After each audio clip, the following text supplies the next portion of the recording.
इसको जानने का जो सिस्टम बना, विधान बना, जानकारी बनी, उसका नाम है तत्व ज्ञान। और तत्व ज्ञान में 4 विभाग बने, 4 जानकारी बनी।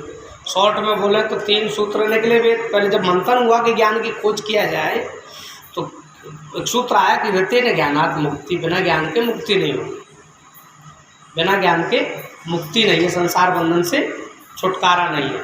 कोई भी चीज़ के बंधन से छुटकारा ज्ञान से होता है। उसमें अस्तु मां सदगम है। ज्ञान 3 प्रकार का है। एक असत्य है, क्या असत्य है क्या सत्य है इसको जाना जाए, क्या मोह ममता है और क्या अध्यात्म का प्रकाश है उसको जाना जाए, और क्या ये मृत्यु है क्या अमरता है इसको जाना जाए। इन 6 चीज़ों को जाना जाए। और जानने में जो सत्य है, जो अध्यात्म का प्रकाश है, जो अमृत देने वाला तत्व ज्ञान है, वो तो ग्रहण किया जाए, उधर की तरफ तो हम लोगों को चला जाए। और जो असत्य है, जो मोह रूपी अज्ञान रूपी अंधकार है, मोह ममता रूपी जो अज्ञान अंधकार है, और जो मृत्यु रूपी जो दुख तकलीफों का भंकार है, दुख तकलीफों का ढेर है, ज्वाला है, अग्नि है। कोई व्यक्ति मरना चाहता है? कोई व्यक्ति मरना नहीं चाहता। आप हम लोग तो मानव है, सृष्टि की सर्वोच्च योनि में बैठे हैं। जिस योनि के लिए देवता तरस रहे उस योनि में बैठे हैं। मच्छर भी मरना नहीं चाहता है। इतनी बुरी दुख तकलीफ की पीड़ा वाली यात्रा है मौत। ऐसी यात्रा है मौत में कि जैसे अब तुम लोगों को समझाया जाए आम भाषा में, तो भगवान श्री विष्णु जी बोले हैं गरुड़ पुराण में, भैया तुम थोड़ा सा उधर बैठे कि आप लोग भी समझ में आवे कि आप बातचीत कर रहे हैं कि सो रहे हैं कि जगेंगे। नहीं तो अभी तो शांति से सही ढंग से सुन रहे हैं, समझ रहे हैं। थोड़ी देर पीछे लुढ़क वो चालू हो गया, यदि सुनाने वाले के सामने आप लोग नहीं बैठेंगे तो चित्त जो है एकाग्र नहीं हो पाएगा, यानी उस चीज़ों को सही रूप में नहीं समझ पाएंगे। प्रेम से बोलिए श्री परमपिता परमेश्वर की जय। वो जो बात चल रही थोड़ा सा कहाँ चल रही है आपको पता है? कहाँ से बात मुड़ी है अभी? मृत्यु की जो यात्रा है वो। मृत्यु की जो यात्रा है, ठीक है। मैं इसलिए पूछ रहा हूँ कि देखिए कितने लोगों का ध्यान है और कितने लोग वैसे ही बैठे हैं। इन चीज़ों को जो समझते हुए सुनेंगे उन्हीं को लाभ है। घने घने जो सुने ना कि सत्संग में तो चाहे सुनो या मत सुनो, भले माँ सोई जाग जाए, वायु को फल है भैया, अच्छी फल नहीं है। ये सब चापलूसी है। यहाँ समझते हुए सुनेंगे तब उसका लाभ है। यहाँ आकर बातचीत किए, चित्त इधर उधर डगाया तो उसका क्या लाभ हो? समय बर्बाद है, उधर से भी सोने से और दुनियादारी से भी चलेंगे, इधर का भी लाभ नहीं मिलेगा। प्रेम से श्री परमपिता परमेश्वर की जय। जैसे मरने में जो दर्द होता है तो एक बिच्छू कोई बिच्छू ने खाया हो, कातर वाले ने, बढ़िया वाले ने, वह पत्तों के बिच्छू को दर्द का 1000 बिच्छू एक संग खाम है कोई व्यक्ति को, वह व्यक्ति तो क्या होगी?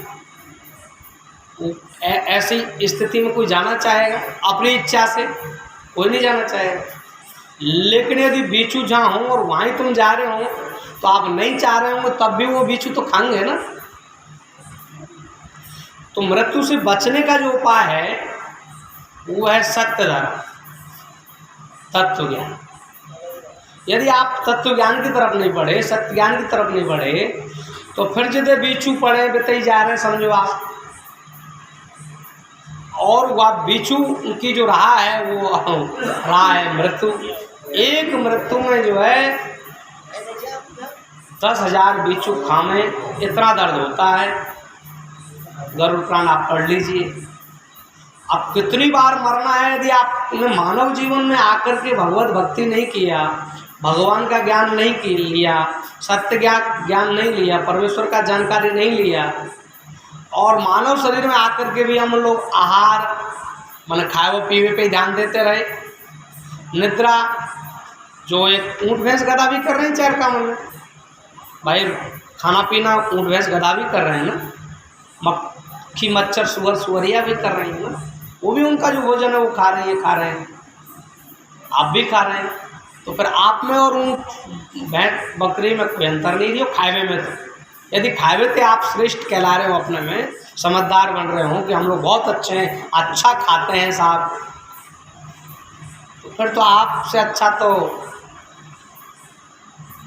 सेठ साहूकारन के यहाँ कुत्ता खाते हैं। आप हम लोगों से अच्छा तो सेठ बड़े साहूकारों के यहाँ कुत्ता खाते हैं। खाने में यदि खाने की वजह से कोई श्रेष्ठ हो तो भाई भगवान ने कहा कि बड़े भाग्य मानुष तन पावा, बड़े भाग्य से हम आप लोगों को 3.5 हाथ का शरीर, मानव का शरीर मिला है सही सलामत, जिसमें आपके अंगोपांग भी सब सही हो, बुद्धि भी सही काम कर रही हो, और वो भी भारत देश में आप जन्मे हैं। भारत देश में भी सबसे पवित्रतम जो क्षेत्र है, भारत देश में भी जो सबसे परम पवित्रतम जो क्षेत्र है उत्तर प्रदेश और राजस्थान है। एक बार अवतार को ढूंढेंगे तो विष्णु रामकृष्ण का अवतार कल के अवतार का उत्तर प्रदेश में होता है, लेकिन व्यवहार में जब ढूंढेंगे, संस्कृति में ढूंढेंगे, तो संस्कृति में उत्तर प्रदेश से भी श्रेष्ठ क्षेत्र है आपका राजस्थान।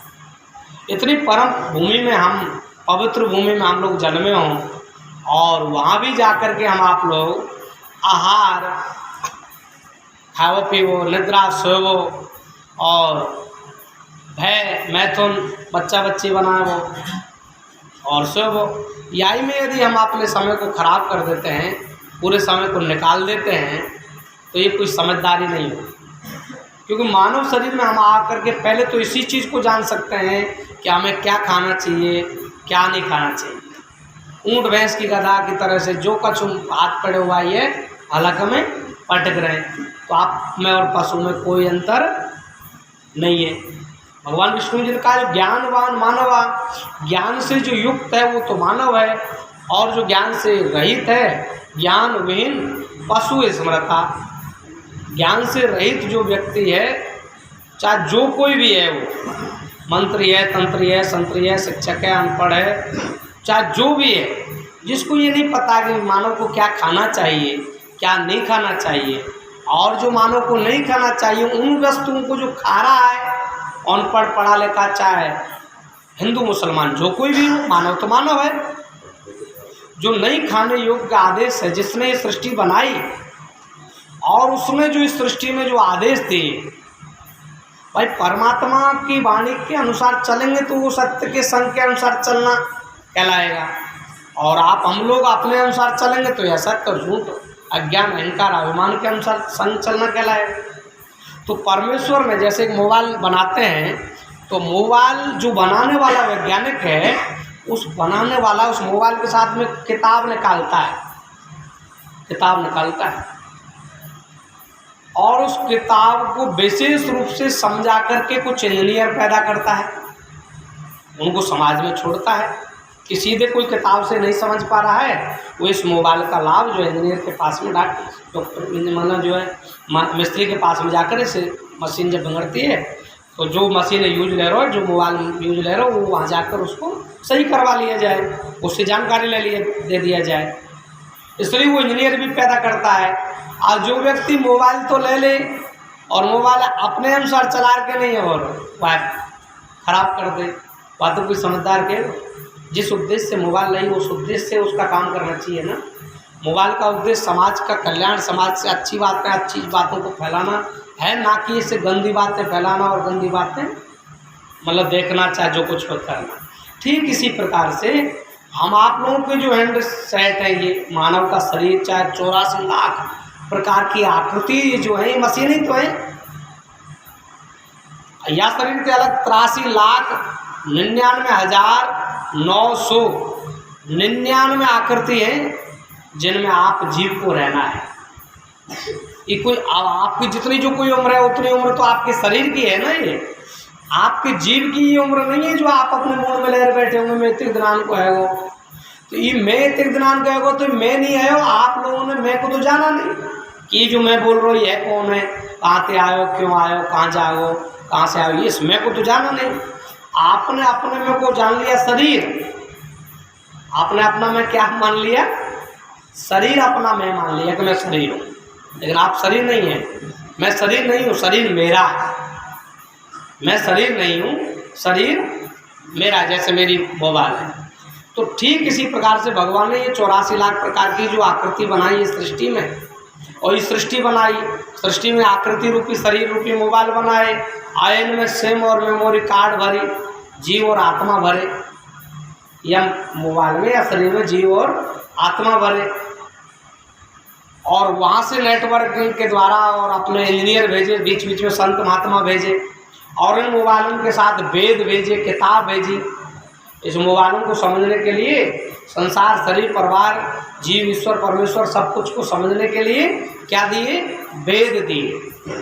वेद माने जानने की किताब, वेद माने जानना। तो क्या जानना?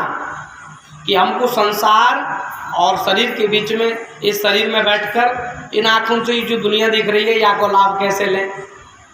और जब यह शरीर में नहीं रहे, शरीर के अलग हम जब भूत प्रेत के लगा देवी देवताओं के रूप में जब रहेंगे कहूँ, तो वहाँ हम लोगों को कैसे सुख मिलेगा, किस तरह से रहना है। फिर वायु के ऊपर जब समाधि जैसे महात्मा लोग लगाते हैं, या फिर हम लोग जब गर्भ में जो पड़े थे, गर्भ में जब पड़े थे तो वहाँ वक़्त या दुनियादारी के तो भोजन नहीं खा रहे थे आप, हम लोग दुनियादारी के शब्दों में उनका आनंद नहीं सुन रहे थे हम लोग। इनाकृति जो दुनिया दिख रही है, शरीर दिख रहा हो, पर भैया बाप जो दिख रहा हो, या वो नहीं दिख रहे हम लोग।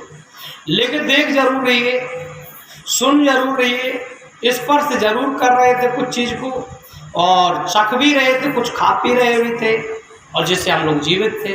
वो का सौदा है, वो का जानकारी है, वह चीज़ हम जिंदे जिंदे कैसे प्राप्त करें। सीधी सट भाषा में थोड़ा सुना रहा हूँ, सदग्रंथों का सार जो है वो प्रेम सूर्य श्री परमपिता परमेश्वर की जय। उस चीज़ की जानकारी का नाम जो पढ़ा, उसका नाम है यजुर्वेद, माना अध्यात्म, योग साधना, योग साधना। और जब हम आप लोग गर्भ में भी नहीं थे, ये ब्रह्मांड के रूप में भी गर्भ में नहीं थे, ये ब्रह्मांड ही नहीं था, ये धरती नहीं थी, ये जल भी नहीं था, ये जल से पहले अग्नि था तो वो अग्नि भी नहीं थी, अग्नि से पहले जो इस ब्रह्मांड में गैस थी, हीलियम हाइड्रोजन फलान ढैंक गैस वगैरह, वो भी जब नहीं था। यहाँ तक तो वैज्ञानिक पहुँचे कि गैस से बने हुए ब्रह्मांड, लेकिन गैस काहे में तो निकली वो उनको पता नहीं है बेचारों को। जैसे ज्ञान के विषय में खोज करने वाले बुजुर्गों से सुनेंगे तो वो जलो ही जथा, या दुनिया में जल ही जल था। अरे जल से पहले तो अग्नि था भाई, अग्नि से पहले तो ये ब्रह्मांड जो है गैस था भाई। तो गैस तक वैज्ञानिक पहुँचे बेचारे, ज्ञान की खोज जब किए लोग, तो लेकिन गैस काहे में पैदा हुई ये अभी वैज्ञानिक जीवन को पता नहीं है। वो यदि जानकारी किसी वैज्ञानिक को, चाहे साइंस पढ़ने वाले व्यक्ति विद्यार्थी को, चाहे पढ़ने पढ़ाने वाले को जानना होगा, तो उनको इन्हें वैज्ञानिकों से मिलना होगा, इन ऋषि महर्षि संत महात्मा भक्त सेवकों से मिलना होगा, जिनको सदग्रंथों की वास्तविक प्रैक्टिकल जानकारी है। ऐसे महापुरुष सत्पुरुषों से मिलना होगा। इसलिए भगवान श्री राम जी बोले कि हे सबरी, मेरे से मिलने का सबसे प्रथम मार्ग है प्रथम भगति संतन कर संगा, और दूसरी गति मम कथा प्रसंगा। पहली भक्ति है संतों का संग। संत क्या करेगा? संत आपको इन आँखों से जो 5 तत्व का जो पदार्थ देख रहे हैं, पदार्थों से इस ब्रह्मांड और आपका ये जो पिंड शरीर जो देख रहे हैं, इसकी जानकारी तो देगा ही देगा। और इससे पूर्व ऊपर जो आप है, स्वयं अहम मैं जो अंदर बोल रहा है, इसकी भी जानकारी देगा जो सच्चा संत होगा। वो सच्चा जो संत होगा, जब अल्बर्ट आइंस्टीन मर रहा था ना, शरीर छोड़ रहा था ना, बीच में टावर आ गए। हम लोगों का तो हर विषय को लेकर के चलने का हम लोगों का विधान है, क्योंकि यहीं से सारी चीज़ें निकली है भगवान में से, धर्म में से, सत्य से। इसलिए सत्य वालों को सृष्टि की संपूर्ण जानकारी होती है, संपूर्ण परमाणु से लेकर के परमेश्वर तक की। श्री कृष्ण जी ने कहा कि अर्जुन, मैं तुझे वह विज्ञान सहित ज्ञान कहूँगा जिसको जानने के बाद कुछ भी जानना शेष नहीं रहेगा। इधर दुनियादारी की जो पढ़ाई है वह तुम विज्ञान पढ़ोगे तो केवल विज्ञान के विषय में जानोगे, आप भूगोल के विषय में नहीं जान पाओगे।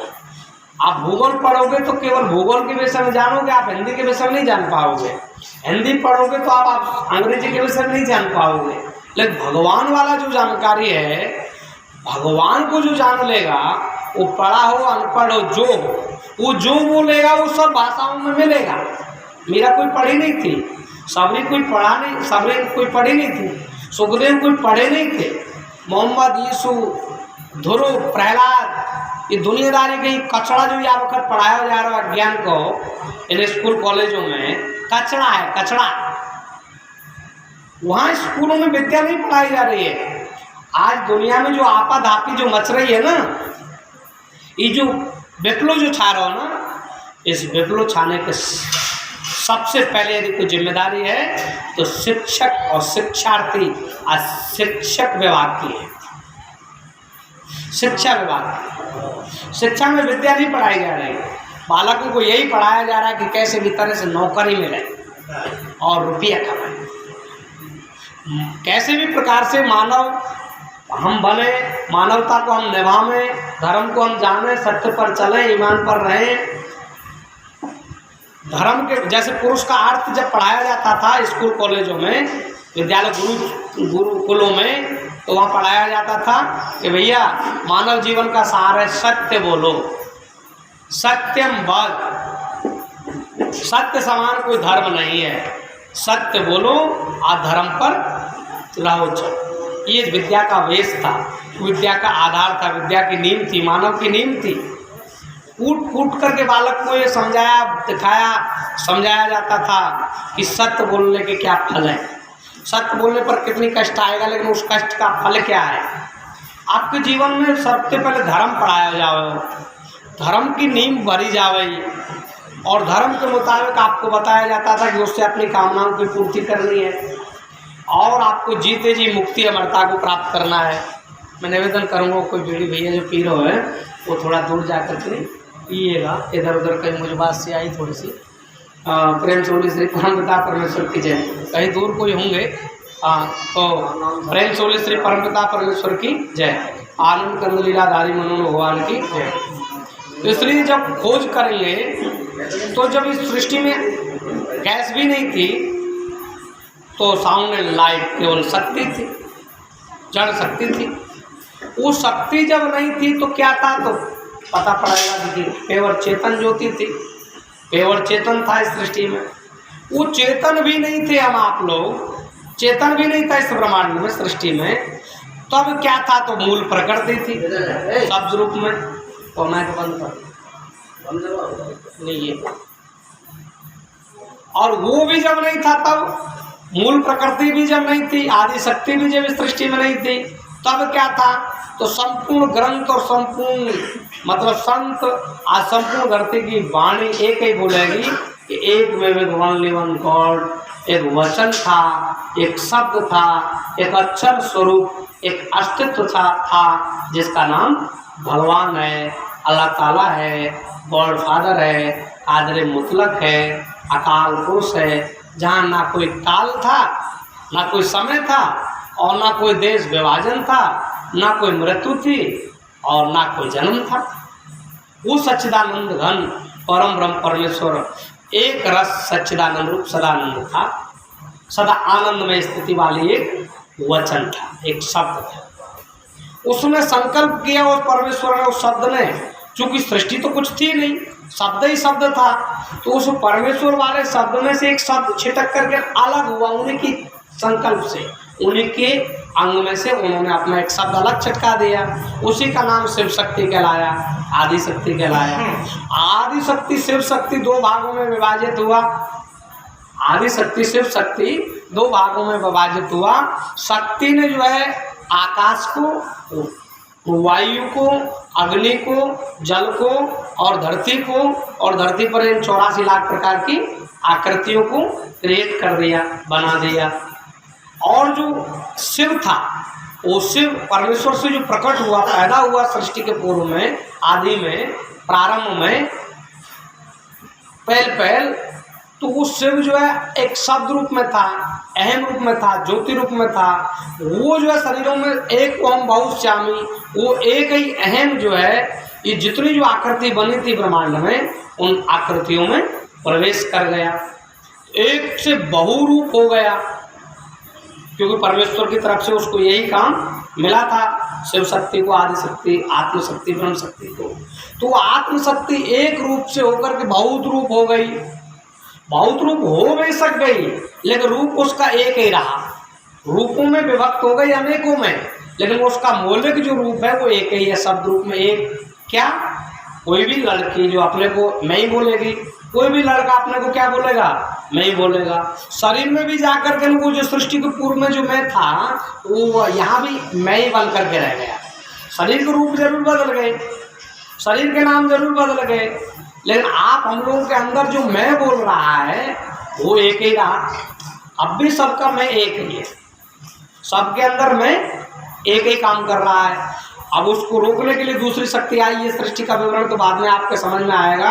जो बहुत दिनों तक आप सत्संग सुनते रहेंगे तब समझ में आएगा कि सत्य रूप परम ब्रह्म परमेश्वर ने किस तरह से माया रूपी जाल या सत्य का संसार बनाया, और उसमें से किस तरह से वो इन असत्य में फंसे हुए जीवों को निकालने के लिए एक युग में एक बार, जब यह जीव या दुनिया में भूल जाए कि हम परम नाम ते आए, कोई दुनिया दूसरी में ते आए, और यही दुनिया है अपनी मानने की, यही दुनिया के लिए लड़ते रहे, झगड़ते रहे, मैं और मेरा का दावा ठोकते रहे, अपने असली मैं को भूल जाएं और अपने शरीर वाले मैं को अपना रूप मान लेते हैं, और शरीर वाले मैं को मान करके शरीर को जीव, जीव को आत्मा, आत्मा को परमात्मा मान करके संसार के दावा ठोक देते हैं कि हमारा ही संसार है, हम ही संसार के मालिक हैं, हम ही जीव हैं, हम ही आत्मा, हम ही परमात्मा है। जब ये सब में धरती पर पैदा होने वाले परमेश्वर ने पैदा जो किए बेटा बेटी, ये सब में भगवान वे लग पर हैं। गौर से समझेंगे, सब में जब भगवान बन में लग पड़े तो इनमें तो 2 4 5 बच्चे जो अपने के अलग भगवान माने, वो उन चीज़ों उनको ये होश रहे, उनको ये मन आभास रहता है कि हम परमात्मा नहीं है। परमात्मा तो वो है जिसने संपूर्ण ब्रह्मांड बनाया, हम तुम सब लोगों के शरीर बनाए, हमको भी बनाया, हमको हर 4 सेकंड में श्वास दे रहे हो, वो परमात्मा होता है। और उस परमात्मा ने वचन दिया हमको, जब धरती पैदा ब्रह्मांड पैदा किया कि मैं युग युगों में तुम्हारे बीच में आऊँगा और आप मेरी भक्ति करिए, मुझे याद रखिए। किसी भी वस्तु व्यक्ति के स्थान को अपना मत मानिए, चिपकिएगा मत इस पर, और दुनिया में घूम करके ना आप मेरे पास दोबारा आइएगा। ये वचन दिया था। इस तरह से जीवन जीने के लिए भगवान ने हमको कहा था। ये बात कोई कोई को याद रहे, जिनको याद रहे बिन दुष्ट दुर्जन तंग करें, खाए त्यारो भगवान, खाऊं नहीं है अलग भगवान, हम तुम सब भगवान लाओ माल है हमको। और वो राक्षस जो है शक्ति प्राप्त करके नहीं इन सज्जनों ने परेशान कर वो चालू करें, तब इनकी पुकार जावे धरती और सारे ब्रह्मांड के देवी देवताओं की। तब जो सत्य वचन है परम भगवान का, जो भगवान है वो किसी शरीर में उतरता है, कि शरीर में बैठे हुए जीवात्मा को अपने में विलीन करके उस शरीर से सीधे बोलना चालू करता है, ऐ दुष्टो मैं आ गया हूँ, अब आपको बख्शूंगा नहीं, या तो आप सुधरिए, मेरे बताए हुए नियम कानून पर चलिए, और नहीं तो आप धरती का आपको खाली करनी पड़ेगी। मैं आ चुका हूँ आप लोगों के बीच।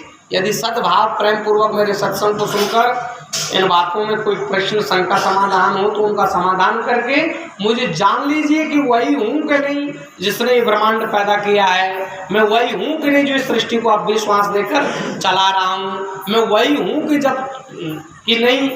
जब चाहूँ इस सृष्टि को अपने में विलीन कर सकता हूँ। ऐसा मेरे से देख लीजिए, वही वचन में हूँ, मेरे असली रूप को देख लीजिए। तो जो नज़दीक आते हैं, उनका सत्संग सुनते हैं, उनके ज्ञान तत्व ज्ञान को लेकर के समर्पण शरणागत होकर उनको जो देखते हैं, तो वो जो देखते हैं तो इन्हें कुछ थोड़ी देखते हैं, वो दिव्य दृष्टि देता है भगवान, तत्व दृष्टि देता है उन भक्तों को भगवान, और उनको वो विराट दर्शन करा देता है। जो उनकी शरण में आते हैं अवतारी के में, सदगुरु के में, सदगुरु अवतारी तत्वदर्शी जो भगवत स्वरूप है, जिस शरीर पर भगवान उतरता है, वो शरीर में विराट दिखाने की पावर होती है। क्या होती है? विराट। विराट माने ये संपूर्ण ब्रह्मांड जहाँ में पैदा हुए वहाँ में स्थित है और वहाँ में जा रहे विलीन रह जाए, वो तत्व है विराट। माने सबसे बड़ो माने भगवान। भगवान को भगवान की सेवा है। भगवान है सृष्टि, भगवान है सृष्टि। इन आकृति जो भी योनि, जो भी आकृति दिख रही है, इन सारी आकृतियों का नाम क्या है? भग। सारी योनियों का नाम क्या है? भग। चाहे नायकेंद्र दिख रही है, चाहे वो ध्यान में ज्योति जो दिखे वो नायकेंद्र योगी लोग जिन रूपन ने देखे, वो सारा क्या है, जड़ और चेतन में भाग। उसका जो वान है, वान जैसे धनवान, धन का मालिक, गाड़ीवान, गाड़ी का मालिक, बुद्धिवान, बुद्धि का मालिक। वान का अर्थ क्या होता है, मालिक। अब भगवान का अर्थ बहुत लोग असुर जो है ना, नीच, वो लोग कह रहे हैं ना, स्त्री के जो है पुरुषों के पास यही को नाम है भगवान, और कौन जाने भगवान कहाँ हो, कौन देखे हो। ये तो मूर्खन को वाक्य है। ऐसा जो अर्थ निकाल रहे हैं ना भगवान को कि स्त्री पुरुष यही भगवान है बस, और कच्ची भगवान नहीं है। बांझन के मूसरी नहीं हो, मूसरी देखे होंगे आप, बिल के पास सारंग उपांग है। यदि इन अंगन को नाम भगवान हो तो इन अज्ञानी, अहंकारी, अभिमानी जो व्याकरण के ना जानकार मूर्ख लोगों ने जो भगवान के नाम पर एक गंदो अर्थ प्रचार कर रहा है, क्यों, इसलिए मुझे ये शब्द थोड़ा सा समझाना आप लोगों को पढ़ रहा है। क्योंकि जो असत्य है, जब तक सत्य नहीं आएगा जब तक तो असत्य कटेगा नहीं, और असत्य में सत्य को काटने की क्षमता है नहीं। और जब तक सत्य नहीं मिलेगा, जब तक आपको जो असत्य मिला है वही आपको सत्य लगेगा। सत्य संग करना है तो ये समझना है नहीं कि सत्य क्या है। आपने कहीं असत्य कोई सत्य मान रखा होगा और उसका संग कर रहे होंगे तो आप तो गए गर्त में, आपको सत्य का लाभ थोड़ी मिलेगा, असत्य का मिलेगा, क्योंकि असत्य का संग कर रहे हैं। अब असत्य को सत्य मानने से वो सत्य तो होगा नहीं। सत्य तो मानने की चीज नहीं है, सत्य तो जानने और देखने की चीज है, और अपने जीवन में उतारने की चीज है। तो ये जो बीच में मैंने अर्थ बताया है, वो अर्थ इसलिए बताया कि आपको मूल में तो भगवान माने, स्त्री पुरुष मैया बाप बस यही भगवान है। अरे मैया बापों का सम्मान कीजिए, आदर कीजिए, वो इस शरीर के माता पिता हैं।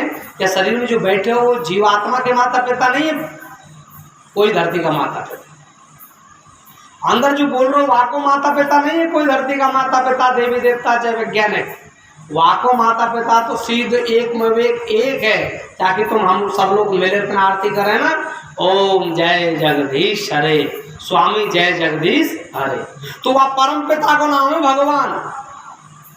अब होता क्या है, अज्ञान के चलते माता पिता भगवान मिटावो चालू कर दे, फिर भजन कर वो टाइम है। अभी तो सब बूढ़ो है, जवान है जब करीब, और जवान है अब घुमायल है, अभी तो तेरी उम्र थोड़ी है। अब बूढ़ो है तो डोकरा छोरा छोरी ने रख ले, डोकर की छोरा छोरी ने रख ले। अब भजन ही भजन से काम थोड़ी चले ऐसा। यानी अब वो भगवान मिटा रहे ना, तो भगवान क्या कर रहे हो, उनके लोगों के मुंह में थे आप, तुम्हारे प्रति जो आस्था है, तुम्हारे प्रति जो लगाव वह मिटा रहे हो। कोई बेटा बेटी, सास चाहे बहू जो है सास के लिए, बेटा बेटी माँ बाप के लिए सम्मान नहीं दे पा रहा। क्यों, माँ बापों ने बचपन से उनको परमात्मा से हटा दिया ना, धर्म से हटा दिया ना, सत्य से हटा दिया ना। बचपन से यदि कोई माँ बाप ये बताएगा अपने बालक को, बालिका को, सास अपनी बहू को कि भाई देखिए जीव का माता पिता परमात्मा है, परमात्मा को वचन को मानना चाहिए, परमात्मा का भजन करना चाहिए, भक्ति करनी चाहिए। सुबह 1 घंटा जिक करके जल्दी भगवान की आरती पूजा करो, शरीर की सफाई करो, 1 घंटा सेपरेट उसके लिए दीजिए, चाहे और कोई काम पीछे है ले हो। भाई शरीर स्वस्थ रहेगा और जीव स्वस्थ रहेगा तब यह दुनिया को लाभ ले पाओगे आप। अब मन करे जब सो रहे, मन करे जब खा रहे, तो यह संसार सर परिवार को लाभ नहीं ले पा रहे, और लोग की तो बात ही छोड़िए। और 1 घंटा शाम को भी सब कामों को छोड़कर भगवान की आरती पूजा करनी चाहिए, और भगवान की रामायण सुनाइए, गीता सुनाइए, तो उसमें मर्यादा बताई जाएगी। वो मर्यादा बचपन से जब बालिकन के मूड में बैठेगी तो जिस तरह से राम और लक्ष्मण का प्यार प्रेम उस तरह से भैया बहन रहेंगे, जिस तरह से राम जी अपने पिताजी और माता जी के आदेश पालन कर रहे हैं उस तरह से